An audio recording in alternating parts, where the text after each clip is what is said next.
So update your hardware, update your software, which includes your operating system, making sure you have antivirus, set up push notifications, push alerts. But if there is a World War III, don't be so concerned about the conventional side of this war. This is where the cyber war will begin. And welcome to the Security Guy and the CIA Spy Podcast. I am Robert Siciliano, and this is Peter Warmka, the spy. Hey, Peter. How are you doing, Robert? How are you doing with the weather up there? It's about 13 degrees today. Not bad. I mean, not bad. It could be worse. We're down here, not even with jacket weather. People are in shorts walking around in Orlando. It's crazy. I'll take it. Yeah, I don't want to hear it. I saw a snowy owl about 30 feet outside my window today, perched on a rock right near the ocean. That's beautiful. I don't get those. Yeah, it was awesome. Yeah, when I took a picture of it, sent it to my father. My father's a birder, like he birds, and he's been all over the world birding. He's seen like 1,000+ different birds, and he said it was a female because of her size and her color. Like he knew that from just seeing it from a photograph, which is kind of cool. Yeah. The reason I learned about it was because my dog started barking at it and brought attention to it, and so the whole family was looking at the window, going, "Wow, look at that snowy owl!" So yeah. No, they are beautiful. That's a great treat. That's nice. Yeah. So look at lots going on out there, as we know, right? Let's get right into it because time's a wasting here. Look at Security Boulevard says that more than 40 billion records exposed in 2021. Okay, 40 billion. Right? That's incredible. It's how do we get our hands around even a billion? I can't. It's very hard to comprehend that amount of records, and it keeps on going up, doesn't it, Robert? It does. So I believe in the first half of 2020, I saw some stats like 27 billion. And so here we are, 2021, about 40 billion exposed. Now, Security Brief Asia is reporting a new research from a company called Tenable, and they calculated almost 2,000 data breaches. And look at, long story short, it's getting worse. It's not getting any better. And that means that there are misconfigured systems out there where your CISO or CIO isn't properly configuring them, and or you have users inside, employees that are engaged in workarounds to circumvent the system or circumvent security, and they're creating vulnerabilities in that network, and or people are being tricked, socially engineered into providing access to those various networks, like access to VPNs that may not have two-factor authentication, access to email that might not have two-factor authentication. They're coughing up usernames and passcodes. They're downloading viruses. So, this all boils down to the organizations themselves taking control of those networks, engaging in proper cyber hygiene, and making sure they're teaching security awareness. Peter, what do you think?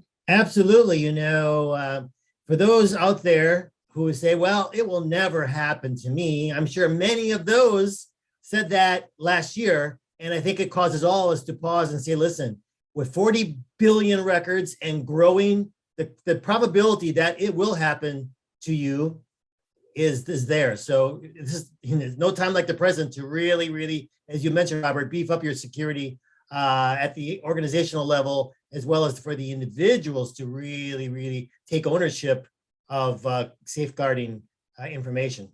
And individuals, everyday people, moms and pops, small businesses, like basic stuff, do-it-yourself stuff, updating your hardware first. You have to have a newer device, right? You can't have an older Windows 7 machine from 2013, 14 that can't support, say, Windows 10 and newer antivirus. So update your hardware, update your software, which includes your operating system. You should be on the latest version of Macs, Monterey, and or Windows 10 coming upon Windows 11, and then making sure you have antivirus, which also includes anti-spyware, anti-phishing, and a firewall, which generally is a paid version of that. Having a VPN, a virtual private network, if you're on any free Wi-Fi networks to protect your data and device on free Wi-Fi. And of course, using password protected Wi-Fi at home in the office, and just being smart about not getting scammed via social engineering scams and phishing. So do the basics, do the fundamentals, watch and listen to this podcast, and you'll be fine, right? So yeah, the investment is so small, and it can save you so much. Yeah, Yeah. it's small in time and money, right? I mean, it's Exactly. simple, right? It's just 101 stuff that we talk about here. All right, so the state of security. This is Tripwire, and Graham Cluley, who's a rock star security evangelist in his own right, talks about malicious USB drives are being posted to businesses. Posted in UK speak, I believe, means mailed, and so because Graham is from that the other side of the pond, as they say, or across the pond. So a notorious cyber gang involved in a series of high-profile ransomware attacks has in recent months been sending out poisoned USB devices to US organizations, also known as a BadUSB attack, right? Yes. As the Record reports, which I believe is a UK publication, the FBI, our US FBI, has warned that Fin7, the well-organized cybercrime group believed to be behind the dark side and black matter ransomware operations, has been mailing out malicious USB sticks in the hope that workers will plug them in to their computers. Yeah. So easy to do. This has been around for a long time, and it's so effective. In our penetration testing with clients, we show how easy it is for someone to get into a facility using any one of a number of types of pretexts.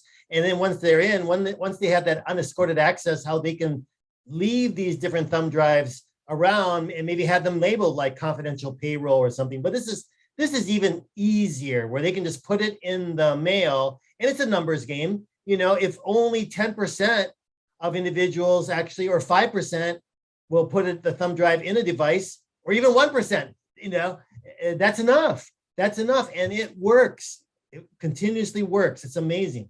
Yeah, it works because consumers, employees, we by default want and need to trust each other as an interdependent species. Trust is a given.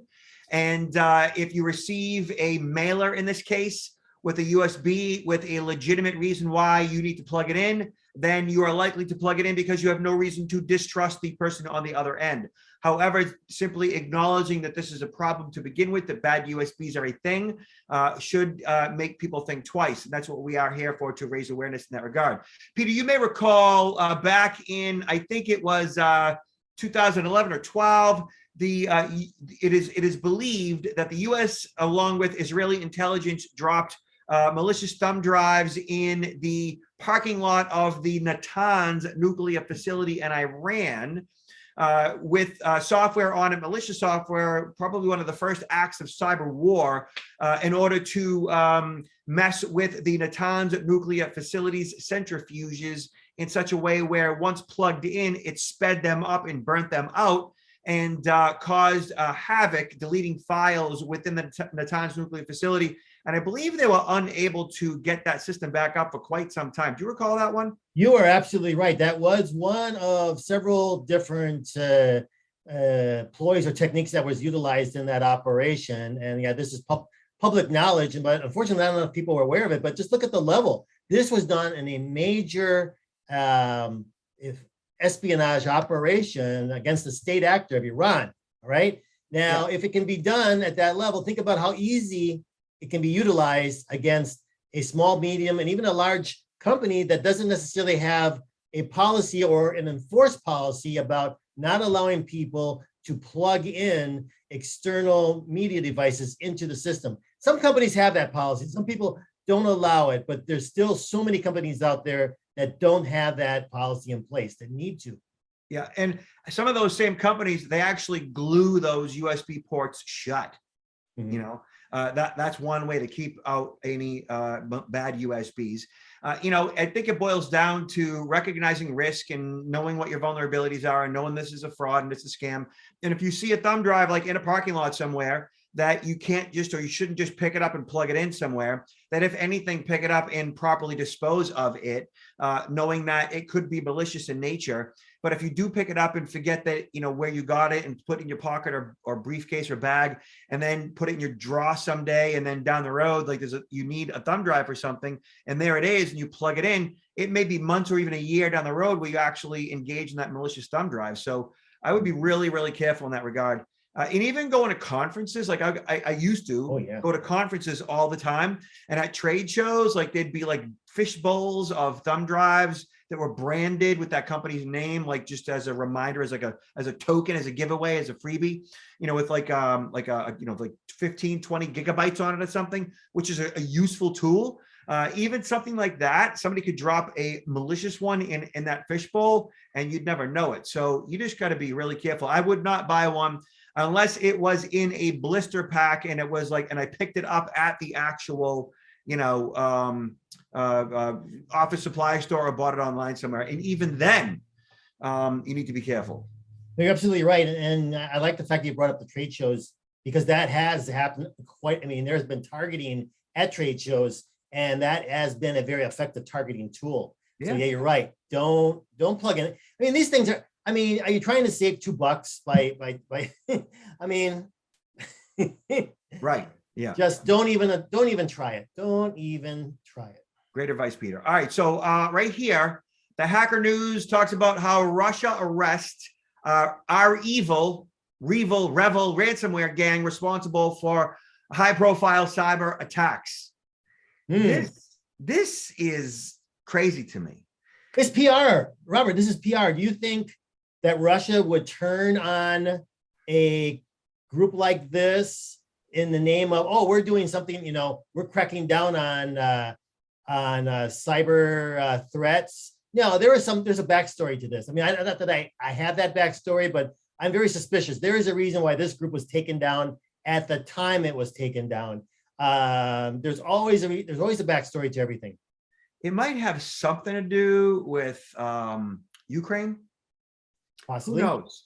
It might have something to do with Russia trying to, put a good face on bad things that they have going on otherwise. So regardless, in an unprecedented move, unprecedented, Russia's Federal Security Service, FSB, and the country's principal security agency on Friday disclosed that it arrested several members belonging to the notorious REvil ransomware gang and neutralized its operations. So the surprise takedown, which it said was carried out at the request of the U.S. authorities, right? PR. Saw the law enforcement agency conduct raids at 25 addresses in the cities of Moscow, St. Petersburg, Moscow, Leningrad, and Lipsk, regions that belong to 14 suspected members of the organized cybercrime ring. In order to implement the criminal plan, these persons developed malicious software, organized the theft of funds from the bank accounts of foreign citizens, and their caching including through the purchase of expensive goods on the internet. The FSB said in a statement, look at all the, what is it? Rubles? No, those are those euros? I think it said rubles. Okay. Yeah, which is Russian cash, right? Yeah, rubles. That is cash. Cash is king, even rubles. So interesting.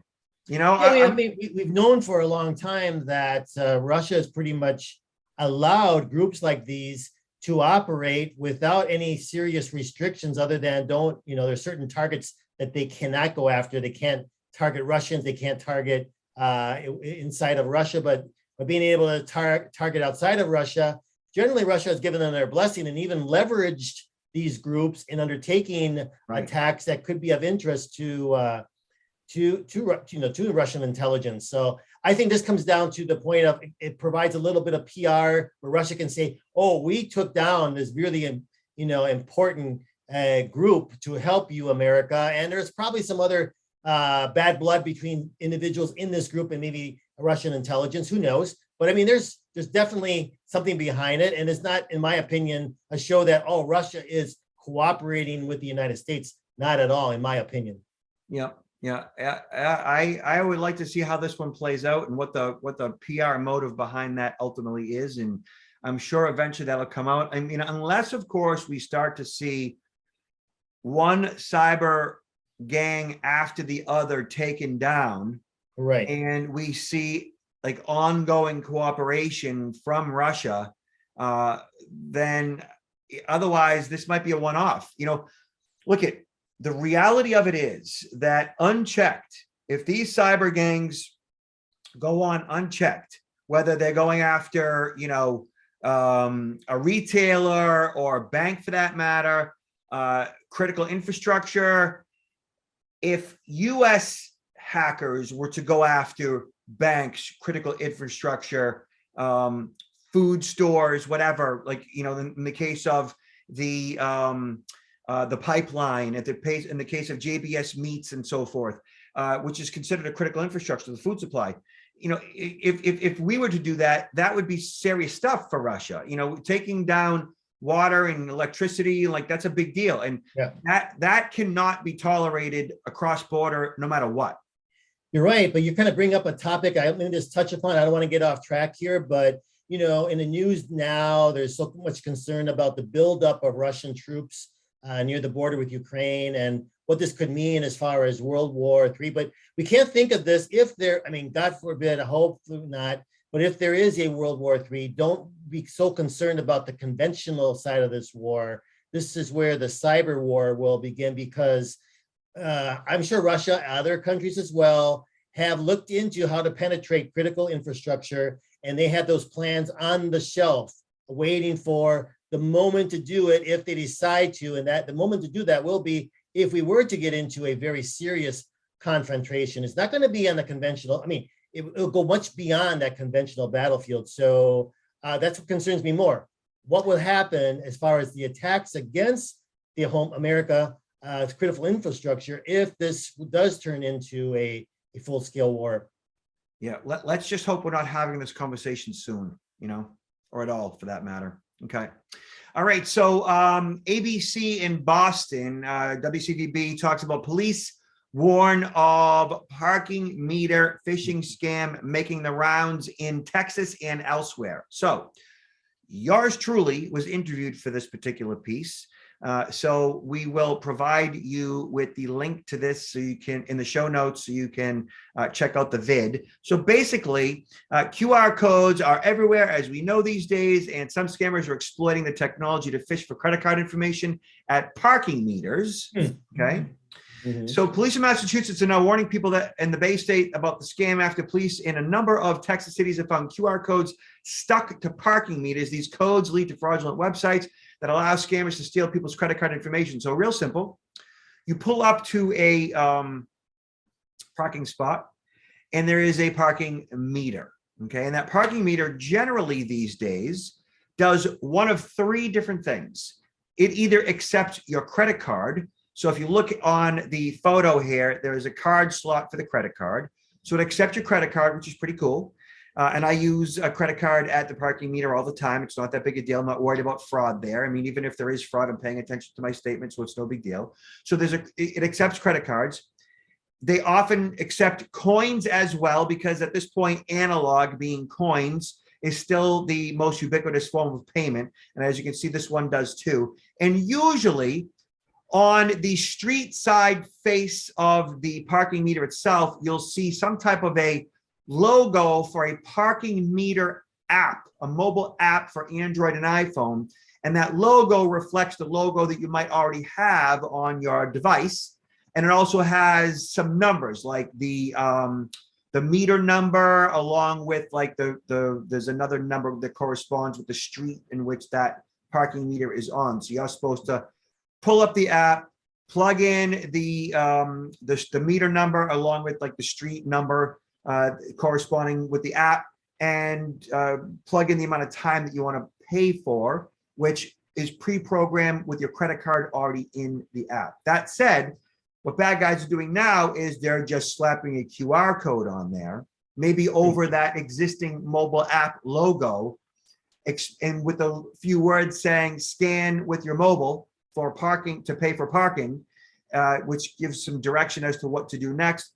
People take out their mobile phone, they scan the QR code with their phone, it pulls up a website that looks like a parking meter app, which requests that you plug in your credit card information and a little bit more BS that looks legit. And then they get your credit card data and they start making charges without your authorization. Nuts, easy, simple, creative, smart, and lucrative, and, you know, scary. It's brilliant, actually. I mean, Yeah. this is one of so many different, we're going to see a lot of different offshoots of these type of things that are going to be taking place, I'm sure. Yeah. Good example. And so I was quoted in the article as saying, "Hey, look, sometimes just or the in the video, in the newscast, is that sometimes just going analog is better sometimes. Paying in cash in this case if you're not quite sure." I, for one, enjoy the mobile app for parking, and so in my hometown, north of Boston, in the Boston area, and anytime I travel throughout the country, if I'm in a rental car and there is a requirement of parking on in a parking meter and there's a mobile app involved, I'll take the time to download the mobile app right there on the spot, plug in my credit card information, because I know it's just a matter of time until I'm going to use that again. Even if it's not going to be a year from now, I kind of like the idea of having that. And again, I'm not worried about credit card fraud. I'm not one of those people that thinks, "Oh my God, credit card fraud." Credit card fraud to me is a non-issue as long as you're plugging in as long as you are setting up push notifications or push alerts with your credit card through your issuing credit card company or bank, and you get an email or a text message with every charge, then if there's fraud and you report it as quickly as possible. Like, to me, credit card fraud is a non-issue. Peter? Well, I agree with you, but at the end of the day, it still increases the cost to the financial organizations because that fraud still has a cost and it's going to be a trickle-down effect to the customer. I think for some of these things, we're going to have to see more and more dual authentication of everything and a verification of almost every transaction out there to avoid these things from happening because this is a growing problem. Yeah, and the way to avoid that from happening essentially is a form of two-factor authentication within that credit card charge. Yes. So, for example, anytime a card is charged in person here in the U.S., we have what's called a chip and signature card, and that means that you insert the card or you do an RFID tap to pay. And if anything, you're not even required to sign anymore. If anything, you just sign your name, and that is not even a requirement since 2018. But there's no PIN involved. Like in the UK, overseas, Europe, you use a credit card there, it's chip and PIN. So it's you insert or tap your card, and then you have to punch in a PIN code similar to how we use a debit code here in the US, but we don't do the PIN here. And I think, like you're saying, that there needs to be an increased form of authentication. And why don't we initiate the PIN here? I don't understand why that's a thing. Maybe because it doesn't pass the grandmother test. I don't know. I know, it's a lot of this technology has been around for a long time for these things. Like, for example, I lived in Europe late 1998, 99, 2000. And in Europe, the chip was in every credit card. It existed, and only here. When did it arrive here in America?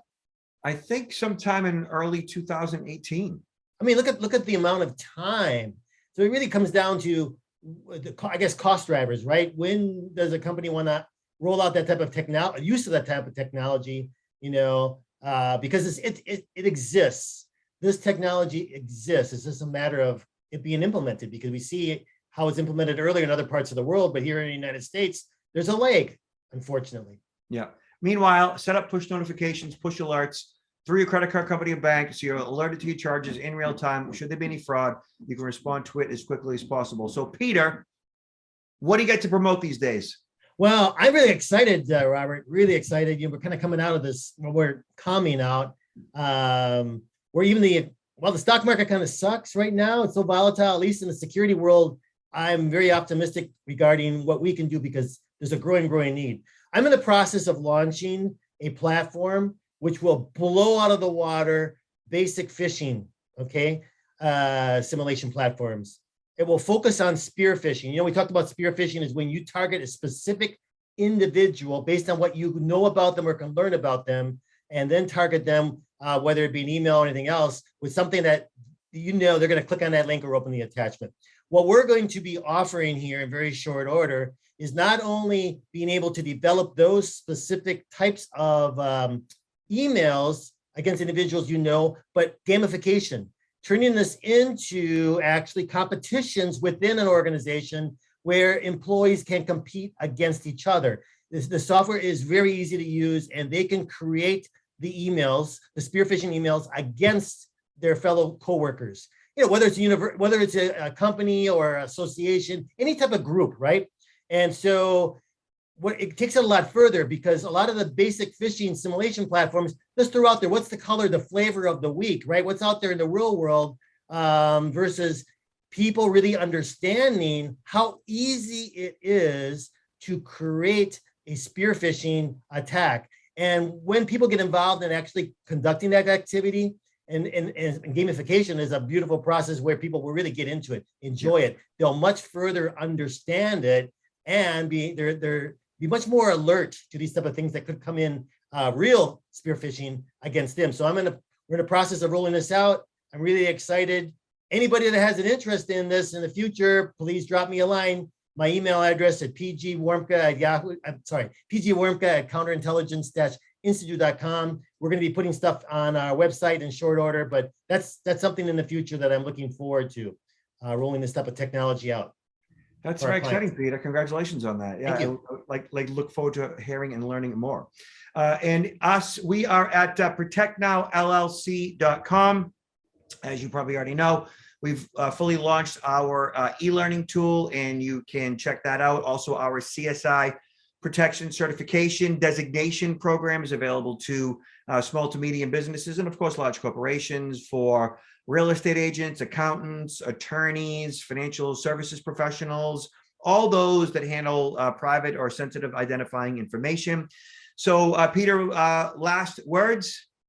Well, everybody stay safe, stay healthy from a physical health as well as healthy mind.